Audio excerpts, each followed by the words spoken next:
Hello guys, कैसे आप सब। Welcome to my YouTube channel Shiv Jahangir blogs. तो गाइस, ये है प्रॉफिट लॉस का फाइनल पार्ट और इसमें हम कुछ अलग वैरायटी है, कुछ बचे हुए वैरायटी क्वेश्चन करेंगे। तो गाइस, टोटल प्रॉफिट लॉस पे मैंने 5 पार्ट अपलोड कर दिए हैं और लगभग 40 से 45 क्वेश्चन कवर किए हैं। तो गाइस, इन पाँचों पार्ट में हमने वो सब क्वेश्चन कवर किए हैं जिनकी एग्ज़ाम में आने की पूरी संभावना होती है। और अगर आपने इससे पहले वाले 4 पार्ट नहीं देखे तो प्लेलिस्ट में अपने चारों पार्ट्स में अपलोड है, तो वहाँ पे जाके आप चेक कर सकते हैं। तो चलिए गाइस, स्टार्ट करते हैं इस वीडियो को। और हमारे सेशन को लाइक कीजिए, शेयर कीजिए और चैनल को सब्सक्राइब कीजिए प्लीज़। तो चलिए आज का पहला क्वेश्चन करते हैं। तो चलिए गाइस, करते हैं आज का पहला question. A fruit vendor purchased 80 dozens of bananas at ₹10 per dozen. Out of these, 12 dozen got rotten and he sold them at ₹6 per dozen. Remaining bananas were sold by him at ₹14 per dozen. What profit did the make in this transaction? तो कह रहे एक फल वाले ने 80 दर्जन केले 10 रुपये प्रति दर्जन के दर से खरीदता है, जिसमें से 12 दर्जन केले ख़राब हो जाते हैं। और कहता है कि फिर उनको वो 6 रुपये प्रति दर्जन के हिसाब से बेच देता है ख़राब केलों को। तो और शेष जो केले हैं उनको 14 रुपये प्रति दर्जन के हिसाब से बेचता है। तो उसे इस पूरे सौदे में क्या लाभ हुआ, ये इसने पूछा है। तो चलिए करते हैं इसको सॉल्व।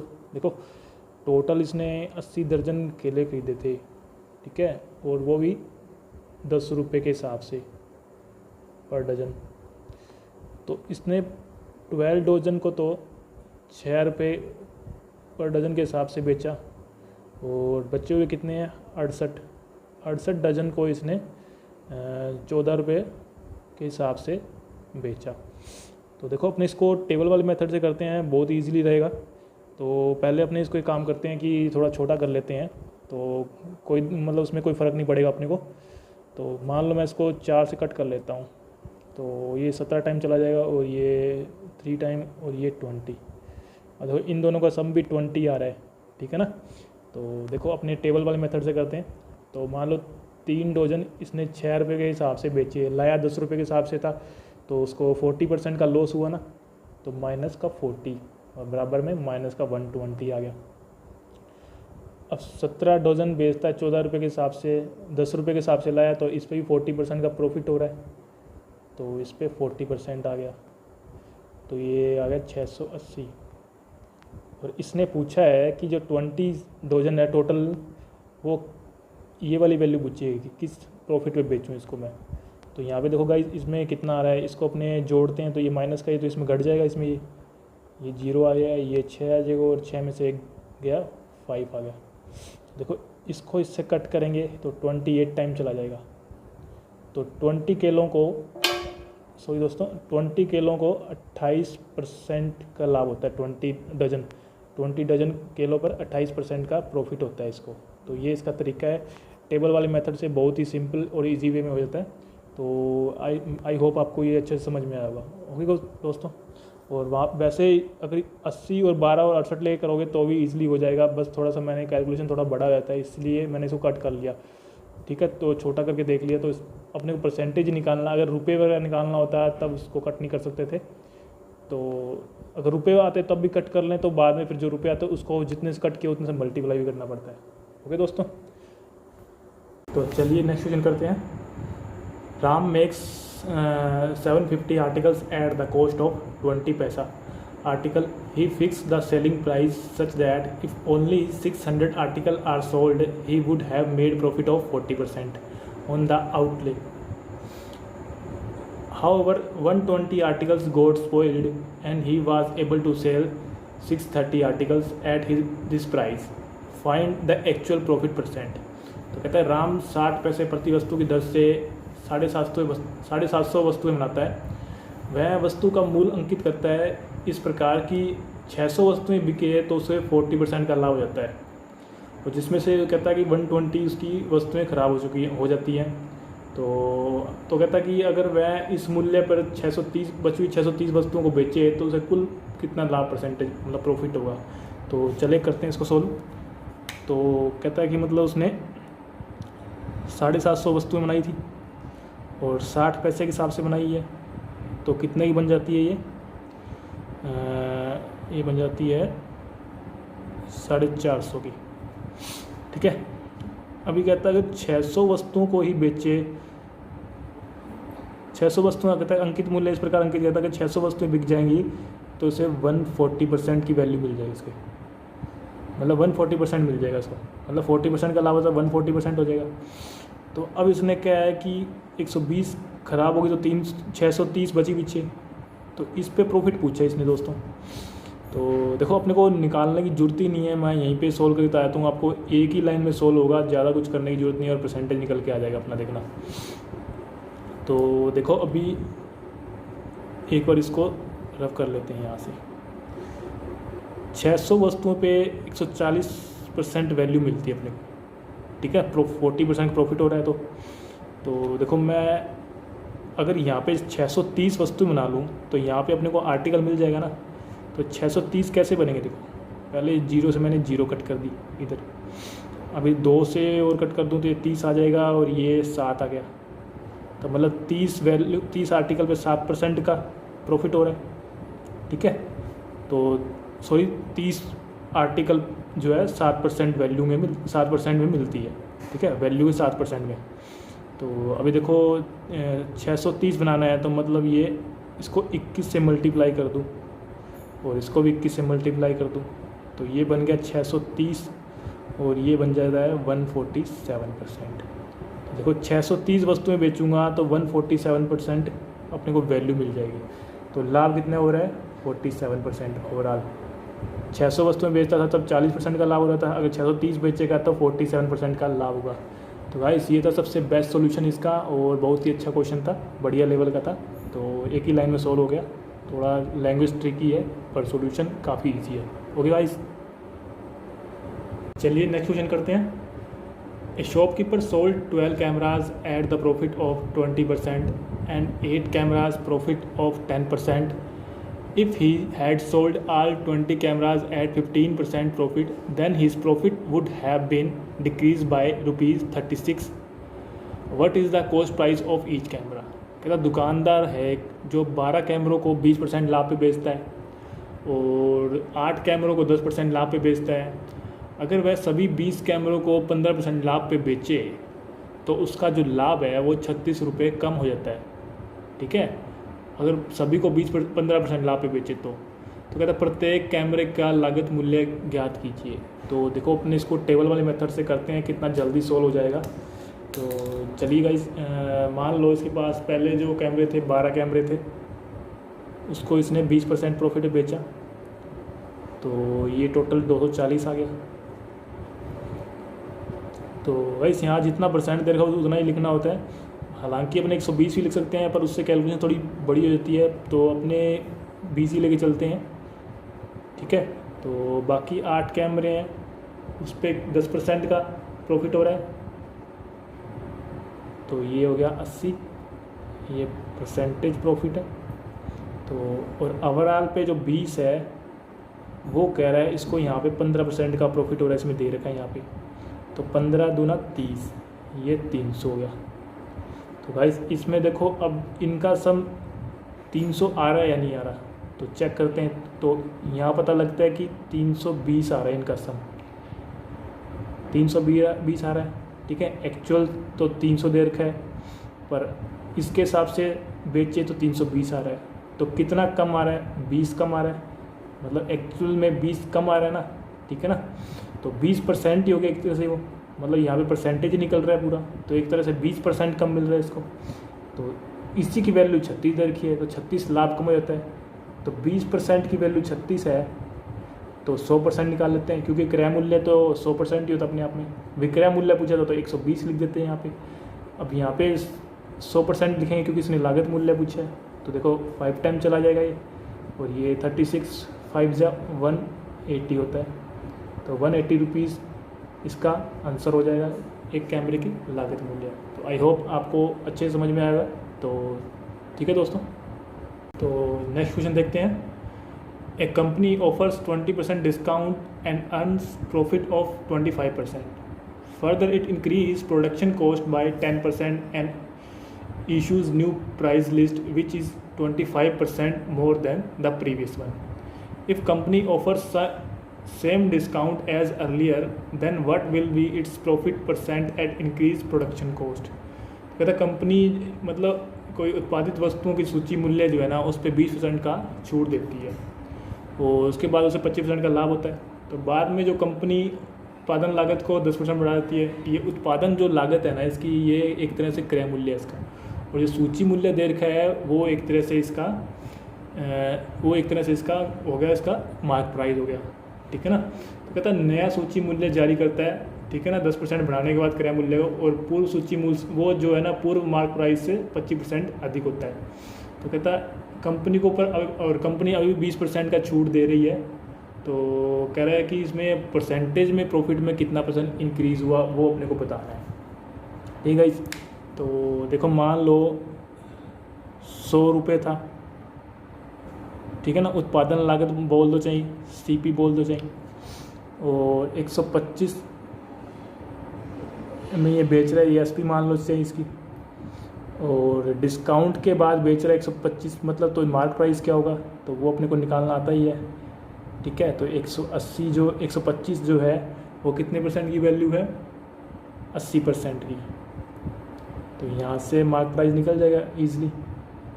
तो ये 5 और 4 और ये 625/4। तो देखो ये इसका मार्क प्राइस आ चुका है। तो ठीक है, अभी कह रहा है मार्क प्राइस को 25% से बढ़ा दिया जाए। ये मार्क प्राइस है, इसको 25% से बढ़ा दिया जाए।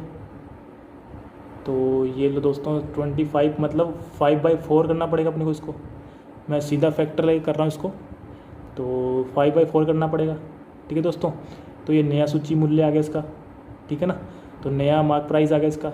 अब कह रहे हैं नए मार्क प्राइस पे छूट भी देनी पड़ेगी अपने को, और छूट पहले जितनी है। तो छूट कितनी है, 20% की छूट है। तो 20% की छूट है तो अपने को 4/5 करना पड़ेगा वैल्यू का, सीधा फैक्टर से। तो 4/5 कर देते हैं इसका। तो देखो ये इससे कट गया और ये इससे कट गया।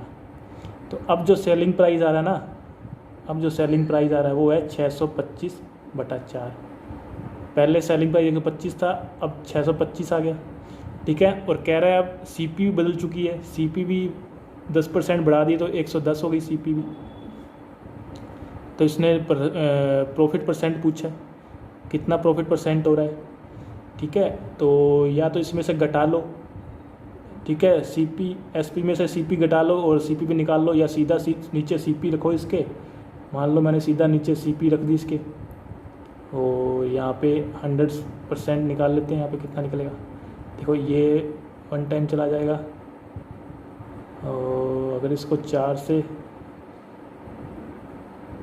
ये 2 से कट करें और ये 5 से कट हो जाएगा। तो देखो इसका हो गया, ये हो गया अपना, इसका मल्टीपल हो गया पूरा 3125, और नीचे आ गया 22 को कट करते हैं। तो 22 1 टाइम चला गया, और ये 9 बच गया, और ये 4 टाइम चला जाएगा तो 4 बचेगा, और ये 22 2 टाइम चला जाएगा और 1 बचेगा। तो यहाँ पे कुछ भी आ जाए, मतलब लगभग 4 या कुछ भी आ गया। तो पर अपना देखो यहाँ पर आंसर निकल चुका है। तो इसमें 0.04 या 0.5 ऐसा कुछ आएगा, तो ये इतना मैटर नहीं करता। तो ओरिजिनल जो इसका परसेंटेज प्रॉफिट आ रहा है वो 42% है दोस्तों। तो 42% is the right answer.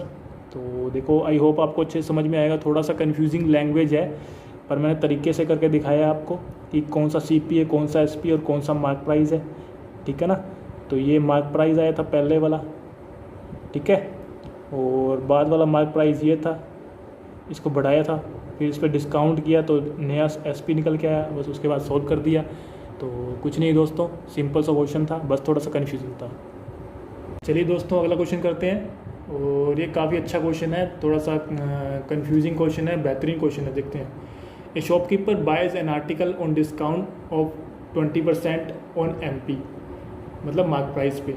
Shopkeeper marks it ₹200 more than CP and gives 10% discount on it. Profit gain is ₹148, find initial MP। तो कहते हैं कि दुकानदार है जो वस्तु का अंकित मूल्य पर 20% की छूट देता है, मतलब छूट पे ख़रीदता है वो, मतलब ठीक है। दुकानदार है, मतलब कोई सामान खरीदने जाता है और वो अंकित मूल्य पर 20% की छूट के साथ खरीद के लाता है, और वह फिर जो खरीद के लाएगा उसके लिए तो वही कॉस्ट प्राइस उसकी, तो वो कॉस्ट प्राइस पे 200 रुपये अधिक अंकित करता है और फिर 10% छूट पे बेचता है वो, और इस हिसाब से उसको 148 रुपये का लाभ होता है। तो उसने अंकित मूल्य पूछा है, अंकित मूल्य क्या था उस प्रोडक्ट पे, ठीक है। तो चलो देखो अपने करते हैं सॉल्व इसको। तो मान लो अंकित मूल्य 100 था, ठीक है ना, मान लिया 100 था, 20% की छूट पे वो लेके आया तो 80 में लेके आया। यहाँ पे कुछ लिख लेते हैं, अपने ए लिख लेते हैं, मान लो ए मान लिया मैंने यहाँ पे। तो अब वैल्यू 80 ए है उसके लिए, तो कह रहा है 80 ए के अंदर अब वह 200 रुपये और ऐड करता है, ठीक है। ये उसका CP आएगा, दुकान वाले का CP है, तो इसके अंदर 200 और ऐड करता है, फिर इसके अंदर 10% का डिस्काउंट करता है, ठीक है, डिस्काउंट करता है, और फिर उसको बाद उसे 148 का प्रॉफिट होता है। तो देखो दोस्तों, अब अपने को ए की वैल्यू नहीं पता यहाँ पे, ठीक है ना, तो अपने 200 का तो चलो निकाल लेंगे, पर आगे इसका कैसे निकालेंगे। तो चलो पहले सॉल्व करते हैं इसको। देखो अगर मान लो इसको पूरे का 10% अपने को निकालना है, तो इसका 10% निकालूँ तो मैं इसका 10% निकालूँ तो मुझे 20 मिलेगा, ठीक है, और इसका 10% निकालूँ तो मुझे 8 मिलेगा, 8 ए मिलेगा मुझे, ठीक है दोस्तों। तो एक्चुअल में अपना अब यहाँ पे कितना बचेगा, यहाँ बच गया 180 बच गया ना डिस्काउंट के बाद, और यहाँ कितना बच गया डिस्काउंट के बाद 72 ए, ठीक है। प्रॉफिट अपने को 148 का हो रहा है, ठीक है, 148 का हो रहा है, ठीक है। पर यहाँ पे कितनी वैल्यू दे रहा है ये, देखो यहाँ पे कितने का हो रहा है, ये चीज़ चेक की आपने, यहाँ पे 180 + 8 ए हो रहा है, ठीक है। तो जो 200 उसने ऐड किए ना, यहीं से ही इसको प्रॉफिट हो रहा है 148 रुपये, ठीक है ना, यहीं से ही कुछ प्रॉफिट हो रहा है इसको 148 रुपये।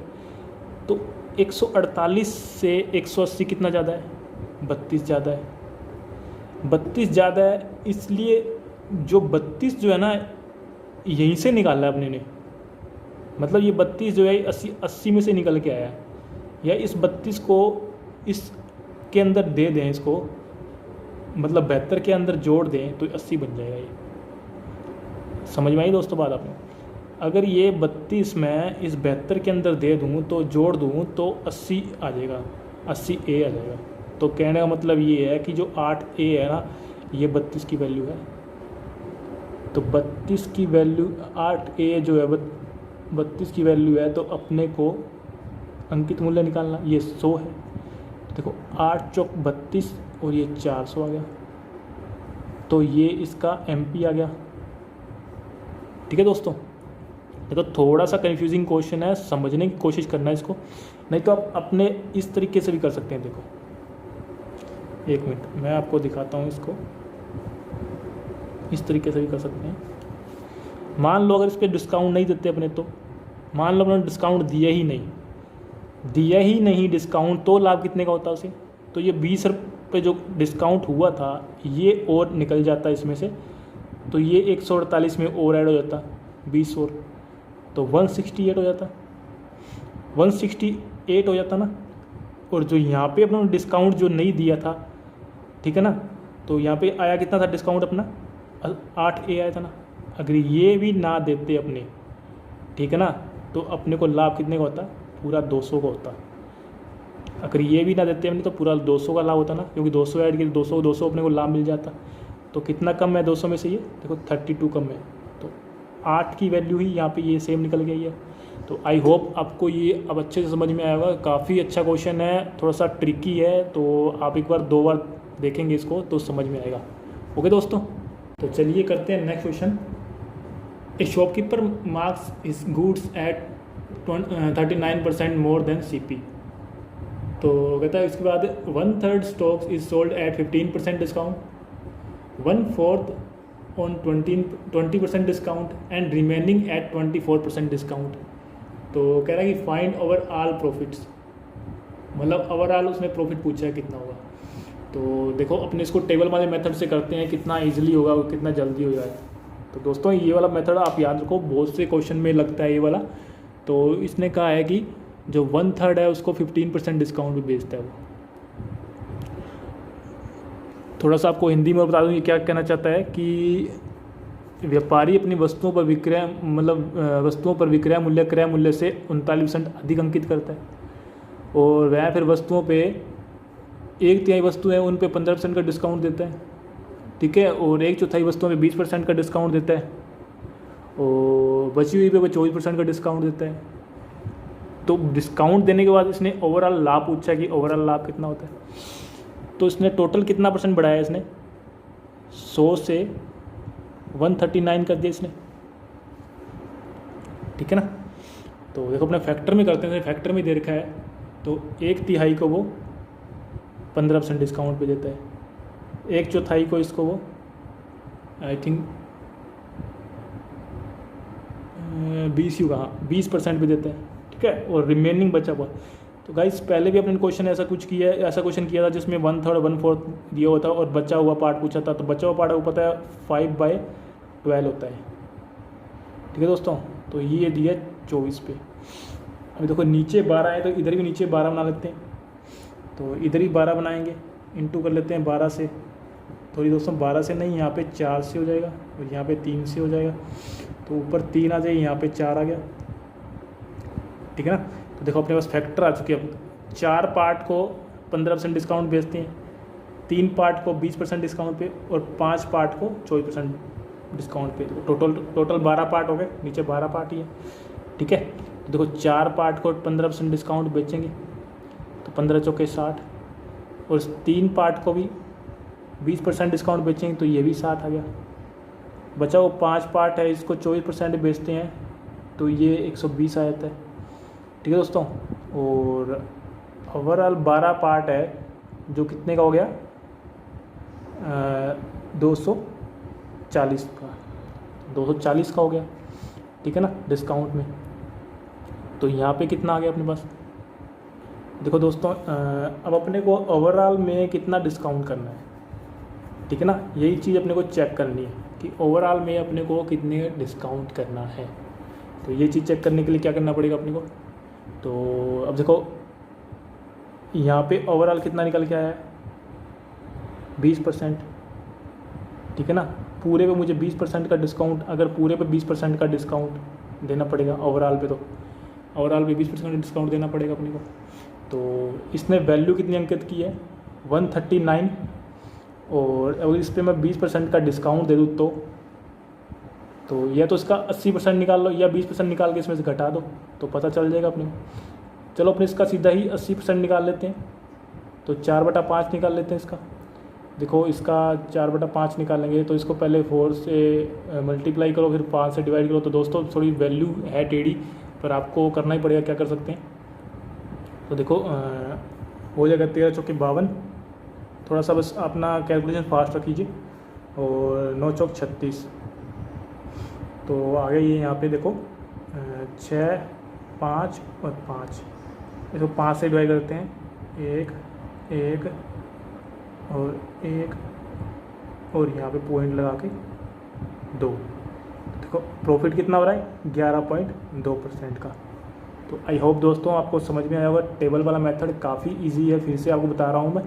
तो इस वाले तरीके से आप जल्दी से जल्दी क्वेश्चन को मतलब कर सकते हैं। इसमें ओवरऑल निकालना है तो वो आ जाता है, ओवरऑल दे रखा हो, बीच वाला पूछा तो वो निकाल सकते हैं। तो कुल मिला के आप कुछ भी निकाल सकते हैं इस टेबल वाले मेथड से।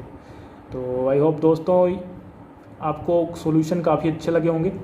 तो ये था अपना प्रॉफिट लॉस का लास्ट पार्ट, और मैंने लगभग बेहतरीन से बेहतरीन क्वेश्चन को कवर किया इसमें।